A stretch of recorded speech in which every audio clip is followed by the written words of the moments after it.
بسم اللہ الرحمن الرحیم۔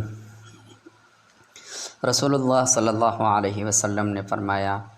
قیامت اس وقت تک قائم نہ ہوگی جب تک دو عظیم جماعتیں جنگ نہ کرے گی۔ ان دونوں جماعتوں کے درمیان بڑی خون ریزی ہوگی، حالانکہ دونوں کا دعویٰ ایک ہی ہوگا، اور یہاں تک کہ بہت سے چھوٹے دجال بھیجے جائیں گے۔ تقریباً 30 دجال ان میں سے ہر ایک کا دعویٰ کرے گا کہ وہ اللہ کا رسول ہے، اور یہاں تک کہ علم اٹھا لیا جائے گا، اور زلزلوں کی کثرت ہوگی، اور زمانہ قریب ہو جائے گا، اور فتنے ظاہر ہو جائیں گے، اور حرج بڑھ جائے گا، اور حرج سے مراد قتل ہے، اور یہاں تک کہ تمہارے پاس مال کی کثرت ہو جائے گی بلکہ بہ پڑے گا، اور یہاں تک کہ صاحب مال کو اس کا فکر دامنگیر ہوگا کہ اس کا صدقہ قبول کون کرے، اور یہاں تک کہ وہ پیش کرے گا، لیکن جس کے سامنے پیش کرے گا وہ کہے گا کہ مجھے اس کی ضرورت نہیں ہے، اور یہاں تک کہ لوگ بڑی بڑی عمارتوں میں آپس میں فخر کریں گے،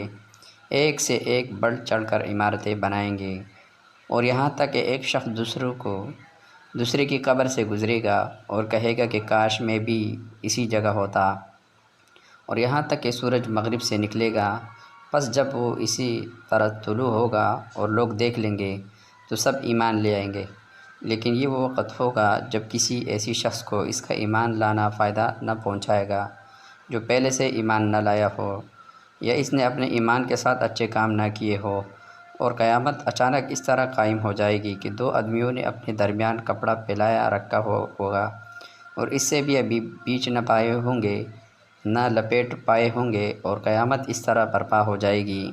کہ ایک شخص اپنی اونٹنی کا دودھ نکال کر واپس ہوا ہوگا کہ اس سے کایا بھی نہ پایا ہوگا، اور قیامت اس طرح قائم ہو جائے گی کہ وہ اپنے حوض کو درست کر رہا ہوگا اور اس میں سے پانی بھی نہ پیا ہوگا، اور قیامت اس طرح قائم ہو جائے گی کہ اس نے اپنے لقمہ منہ کی طرف اٹھایا ہوگا اور وہ بھی اس سے کھایا بھی نہ ہوگا۔ صحیح بخاری، حدیث نمبر 7121۔